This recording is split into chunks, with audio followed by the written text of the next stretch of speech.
Hey guys, Happy New Year. This is the first video that I've filmed in the new year, and you've probably seen this basket on my feed already, but I partnered up with JOANN's as part of their Yarnormous campaign, and they sent me this Bernat blanket extra thick yarn, and the pattern I came up with was this giant chunky color block basket. If you see this skein, or actually I think on these they call it a ball, not a skein. It is giant. It's like 72 yards only, but it's the jumbo size 7 yarn, so it's really, really thick. The hook that I used for this was giant as well. I got it from Susan Bates. I believe this was from JOANN's as well. And it's the 25mm X hook. So this basket is all just single crochet, believe it or not. But I'm going to show you some techniques on how to create a more seamless join, how to get it a little flatter on the bottom, and how to switch the colors easily to make it a little more seamless. And it is, you know, flexible like most yarn baskets, but it stands pretty good by itself. You probably don't want anything too heavy in there, but I think my idea for it, because of the colors, I thought it would look really cute in a nursery with diapers in it, but also next to a chair to put your working yarn in, you know, on the side of your couch to work with. It is really big, and it does not take long to work up at all. I believe it's about 15 inches high, and I think the diameter was about 16 inches. So it's really big. I'm going to do my best to film this video for you. It's so big. I know I'm going to struggle with getting the entire pattern in the frame of the video. So I'll do my best to give you some tips and tricks. And also I wanted to show you this. A lot of people ask how I film my videos. I have one of these canvas phone holder things, and it works pretty good. I just do it in front of a window. The only problem I see with a window is it casts shadows on my work during certain times of the day, but it works fine for me. I don't have all that side lighting and overhead lighting that a lot of you have, but this works great for me, and I can always like brighten my videos up a little bit in my editing software if I need to. Anyway, let's move on to the pattern, and I'll give you a few more notes here in just a minute. Okay, so let's get started on the pattern. I use 4 balls of yarn total. The first color I use is called Vintage White, and I use the entire ball of this one. The accent colors, I use gold, clay, and blue spruce. These 3 colors, I use a very small amount. So if you choose to use all 4 colors on the basket, you will have a lot of these other 3 colors left. So you can make another basket, a blanket, pillow. There's a lot of free patterns on the JOANN's website using this exact same yarn. So feel free to change the number of rows for each color. If you wanted to just do 2-tone to save a little money, instead of buying 4 balls of yarn, you could do only 2 colors. It would still look great. You could do a solid color, whatever you want. I'm just going to show you some quick tips in this video on how to do the color change and start the round. I don't think I'm going to be able to fit the entire basket in my video, so I'll just do a few basics for you. So the first round is 8 single crochet. One tip I will say is that when you're holding the crochet hook, I'm typically a pencil hold, but I did the overhand hold for this particular pattern because this yarn is really thick and it's kind of hard to get used to. You really need some strength to pull it through, and this overhand grip worked a lot better for me. Also, normally I would start around with a magic circle or a magic ring, but once I went to pull the circle tight, this is textured and it wouldn't pull through smoothly and it started breaking. So I decided to go with a chain 2 and to work the 8 single crochet in the chain, the second chain from hook instead.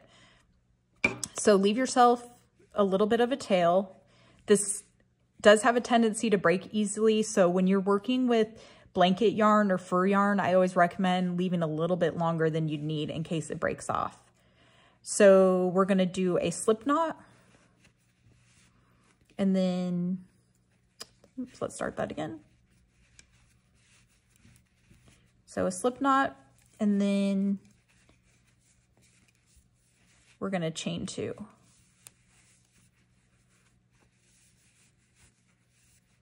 Okay, and then we are going to work 8 single crochet in the second chain from hook. So there's 1 chain, 2 chains.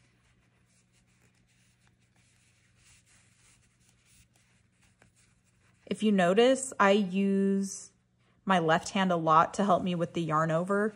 Typically, I'm the type of person that uses my right hand for everything, but with this thick yarn, it's very helpful. If you're not already the person who uses their left to wrap over or to yarn over, it's helpful in this pattern. Okay, so we did 1 stitch. This is the first stitch, and we're gonna join the round back in this one. It can be tricky to tell where the beginning of the round is on this. So if you want to mark this, you can definitely mark it. So there's 1,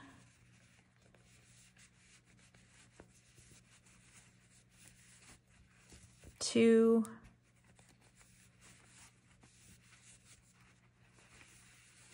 3, 4, 5,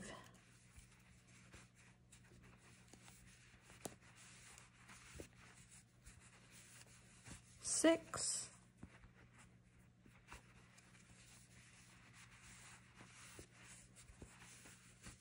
7, and then we got to fit 1 more in there. I will say the first round in this pattern is the hardest to get started. If you find yourself taking it out and redoing it to get the right tension and make it work, don't feel bad, because I did that too. Because this yarn is definitely hard to get used to. So if you're able to, you can kind of weave the end as you weave the end in as you go. If not, you can weave it in at the end, and that'll kind of help fill that hole. You can try to give a little tug, but it doesn't really pull. So when you weave it in, you'll be able to close that hole a little bit.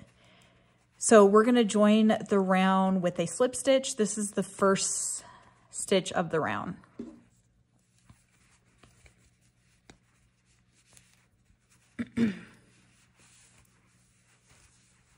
Okay. So kind of adjust it. You should have something that looks similar to this. It should fit nice and flat. If it's curling up too much like this, you might have your tension a little too tight. Just kind of play around with it and you will get the hang of it. So I'm going to show you round 2. I don't think I'm going to be able to do all the rounds because I'm not going to be able to fit it in my video frame, but I'll show you a round 2 and then I'll show you how to do some of the color changes. So give me just 1 minute and we'll come back here and do round 2. Okay, so let's start round 2. I went ahead and got this scrap piece of yarn so we can mark the first stitch so you guys can see it a little bit better. This furry yarn, you do kind of have to feel around if you can't see your stitches well. So having a stitch marker is helpful. So after you join the rounds with the slip stitch, you always chain 1. And then this is going to be an increase round, and we work 2 single crochet in each stitch around. So round 1 had 8 stitches total. Round 2 is going to have 16. Okay. So let's go ahead and mark this. I'm just going to put that under that first stitch like that. Okay, we want to do another one. You do want to make sure that you're working these stitches tight enough. If they're too loose, your basket is going to be really floppy. So you kind of have to work a little bit tight. So that's 2, 3, 4,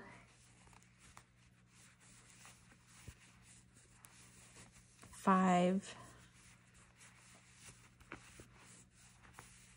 6. So I'm gonna go ahead and finish this round and meet you back here in a second and show you how to join one more time. Okay, I finished round 2. I have my mark stitch. That's where we're going to join. You can see how it's helpful to mark the stitch because this yarn is so big. This looks like a completely extra stitch that I should crochet into, but this is actually the slip stitch that joined the previous round, and this is the chain 1 right here. So we're skipping all that. We're gonna work under this mark stitch, which is the first single crochet of the round. So insert your hook and slip stitch to join. I always pull this tight a little bit to get that piece as small as I can. Okay, and then slip stitch to join. I think I'm gonna go ahead and show you how to do the sides now before my piece gets any larger, but normally the bottom is just done like any increase. So round 3, instead of doing 2 single crochet in each stitch, you do 1 single crochet in the first stitch, 2 single crochet in the next stitch, 1 single crochet, 2 single crochet. You go all the way around. So you'd have a total of 24 single crochet. And then on round 4, you would do single crochet, and then your increase of the 2 double crochet, and then single, single, single, single in that, that next stitch. So 1 single crochet in the first stitch, 1 single crochet in the second stitch, 2 single crochet in the third stitch, and repeat that around. So that would give you 32 total single crochet. And then round 5 is single crochet in the next 3 stitches and then 2 single crochet in the 4th stitch. So it would be single crochet in the first, single crochet in the second, single crochet in the third, and then 2 single crochet in this 4th stitch, and you just repeat that around. If you want a bigger basket, you can keep building upon that. You just increase the number of single crochets before you do an increase by 1 every single round. So the 6th round would be single crochet in the next 4 stitches and then 2 single crochet in the same stitch, which would be the 5th stitch. And you just keep building like that. And then for the sides, we're just gonna start working even. So we only did 2 rounds, which means we have 16 single crochet total. So our rounds are only gonna have 16 stitches instead of the 40 that the pattern has. So you can do an invisible join here or the no cut join method, but with this furry yarn, it doesn't matter. So I don't do anything special when I'm working on the sides.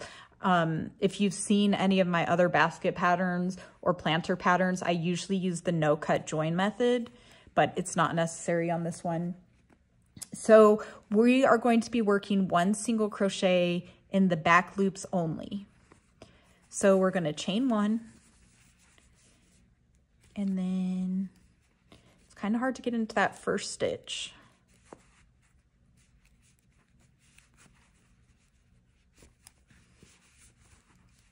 Okay. Single crochet. Back loop only, single crochet. Back loop only and complete a single crochet.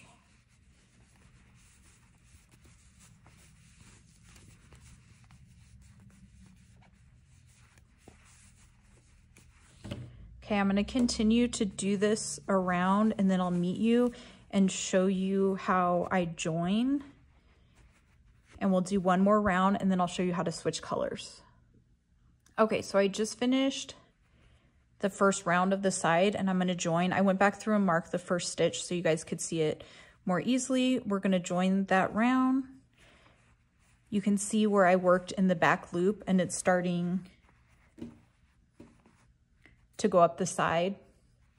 I like to work in that back loop because it makes a flatter bottom and it makes a more defined side. You can also work under both loops and it will be a little bit more rounded here instead of having that defined line where you can clearly see the sides start moving up. So I'm gonna remove that, work under there. Again, I like to pull this to kind of tighten that slip stitch so there's a less noticeable bump right there.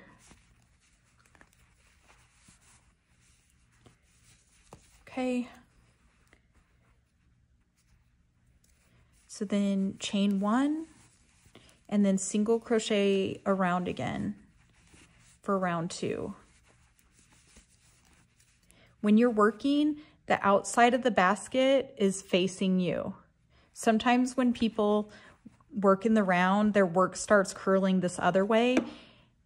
This they have as the inside of the basket, but this is actually the outside of the basket. So make sure what's facing you is the outside of your basket.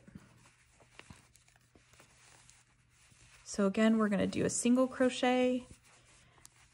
I'm gonna continue this around and meet you at the end. On the last round before you do a color change, you're not gonna slip stitch to join. So meet me back around here and I'll show you how I do my color change. Okay, so round 2, I just finished. I'm gonna show you how to join. Do you see how nice that basket is starting to form? This one is super big and fluffy. It works better in the large size than this little mini size, but it's cute too. But you can start shaping it, flattening out the bottom as you go. They're really flexible and easy to shape. Okay, so I'm going to show you how to do a color change. So I did the last stitch of the round. I'm going to cut it. And then we're going to do the seamless join method. So I'm going to remove my stitch marker. This is my first stitch. Going to remove that. So normally I'd use a tapestry needle, but I don't have one thick enough for this. You can get, I believe they're called a large eye tapestry needle, but you can use your fingers or a crochet hook. I found with this, it's really easy to use your finger, but I'm gonna show you with the hook so you can see where I'm going under. So the last 2 stitches, or sorry, the first stitch of the last round where we had the stitch mark, you're gonna go under those 2. So you're gonna pull that extra yarn through the back. That's the piece right there. Pull it to where it looks about the same size as your other loops. It's so hard to tell with this fuzzy yarn. And then you're going to insert it under the back loop of the last stitch that you just finished, the last single crochet. So you go under the back loop only, and you pull the yarn from the front of your work under that back loop. And then you just kind of pull tight and adjust it, weave that in, weave this end in later, and see how it's completely seamless. And you can't even tell. So this is the faux loop that we created right here. Okay. So with the next color, we're gonna join it under the back loop only of the first stitch. So hold on, let me get set up with my new yarn and I'll meet you right back here. Okay, so I'm gonna do the next color in gold. So my first stitch of the round is right here. We're going to attach the new color under one loop only, the back loop only. So I go like that, pull it through, chain 1, and then do a single crochet in that same back loop only, and then you literally just single crochet around. So I'm going to do a few of those. You single crochet around. When you do the color change round, you always work in the back loop. So I'm going to do a few and then I'll show you what it looks like at the end.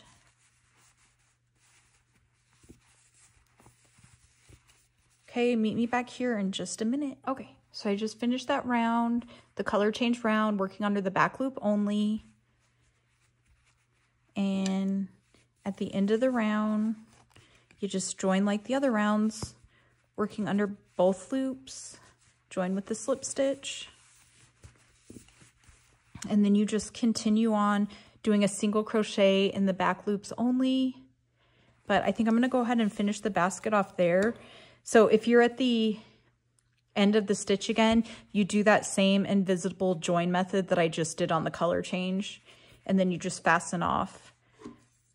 So let me just go ahead and show you that. So pretend this was the last round of our basket. So you cut the end off, you pull it all the way through,